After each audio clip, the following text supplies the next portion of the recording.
In July 2025, a used handbag sold at auction in Paris for $10.1 million. Not a diamond, not a painting. A 40-year-old bag with scuff marks, sticker residue, and a broken strap. That's the price of a private jet, 30 Ferraris, a penthouse in Manhattan. And here's the part that makes no sense. Even the cheap version of this bag, brand new, fresh from the store, costs more than the average new car in America. Over $14,000. If they'll even sell you one, because that's the twist. You can walk into a Hermès store with the money, and they will tell you no. This isn't a story about leather.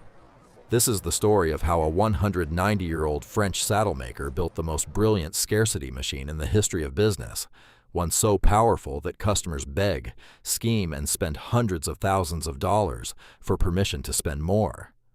By the end of this video, you'll understand why a Birkin isn't really a handbag at all. It's something much stranger. Paris, 1837. The city runs on horses, and a German-born craftsman named Thierry Hermès opens a small workshop making one thing: harnesses for the carriages of European nobility. No storefront, no advertising, just stitching.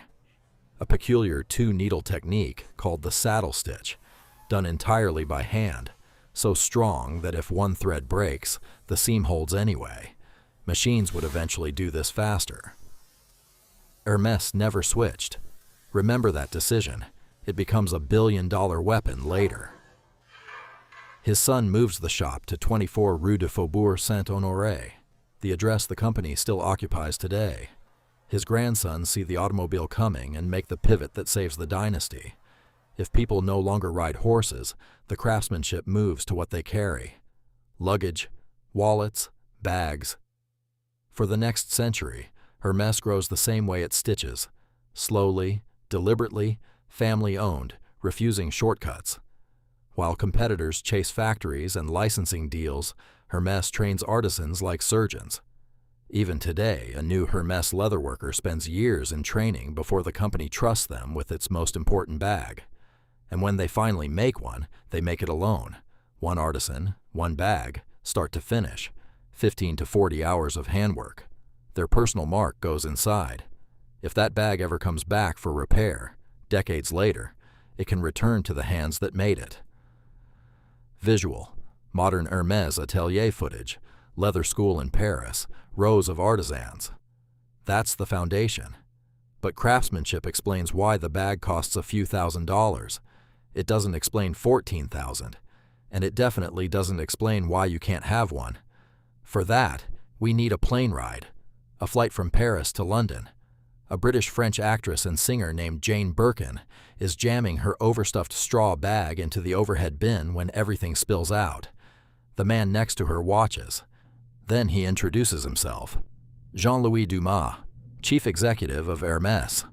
She complains that no one makes a leather bag that actually works for a young mother's chaotic life. So they design one together, right there, sketching on an airplane sick bag, as the legend goes. The Birkin is born, roomy, structured, hand-stitched, a working bag for a working woman. And for about a decade, it's just that, a nice bag, successful, not mythical. Then Hermès notices something strange in the data. Demand keeps climbing, and every time the bag gets harder to find, demand climbs faster. Most companies see demand and build more factories. Hermès does the opposite. And this is the moment a handbag company becomes a psychology company. They cap production. Artisans can't be rushed. Training takes years. Each bag takes days. And Hermès simply refuses to hire fast or automate. Output crawls while the world's millionaire population explodes. They kill the wait list. For years there was an official list you could join. Hermès abolished it. Now there is no list, no online orders, no guarantees. Just a conversation with a sales associate. Maybe. The message to the richest people on earth was perfectly calibrated. Your money is not special here. And the richest people on earth lost their minds. Here's how you actually get a Birkin in a Hermès store today. Officially, none of this exists. Unofficially, Every collector knows the rules. You don't ask for a Birkin. Asking marks you as a tourist. Instead, you build what collectors call a profile, a purchase history. Scarves, belts, shoes, homeware, china. You spend thousands of dollars on things you may not even want, building a relationship with your sales associate. Collectors call it pre-spend. Some report spending tens of thousands, sometimes more than the bag itself, before the magic moment happens. The associate disappears into the back and returns with an orange box. "We had something come in. I thought of you." You don't choose the bag chooses you. Think about what Hermès has engineered here. Other luxury brands spend billions on advertising to convince you their product is desirable. Hermès spends almost nothing and has convinced customers to prove they deserve it. The customers do the marketing, the pleading, and the pre-spending. The scarcity is the advertising. It's so effective it triggered a lawsuit. In 2024, California customers sued Hermès, claiming the unwritten pre-spend system amounted to illegal tying, forcing purchases as the price of admission. Hermès denies any such policy exists. But win or lose, the lawsuit proved the point. People are so desperate for this bag they're litigating for the right to buy it. And the desperation is rational, because of what happens the moment you walk out the door. A new car loses roughly 20% of its value the day you drive it home. A Birkin does the opposite. Resale platforms consistently price Birkins at 90 to 150% of retail, used. Rare colors and leathers go far higher. In June 2026, a special edition Birkin sold at Christie's for over €600,000, nearly double its estimate. Studies have found Birkins outperforming gold and the S&P 500 over multi-decade stretches. Whether or not that holds forever, the perception is locked in. This is the only thing in fashion that behaves like an asset. So run the math your car dealer never could. A $16,000 bag that resells for $18,000 versus a $40,000 car that resells for $24,000. The bag costs more than the car. The bag is also the better deal. That sentence should be impossible. Hermès made it true.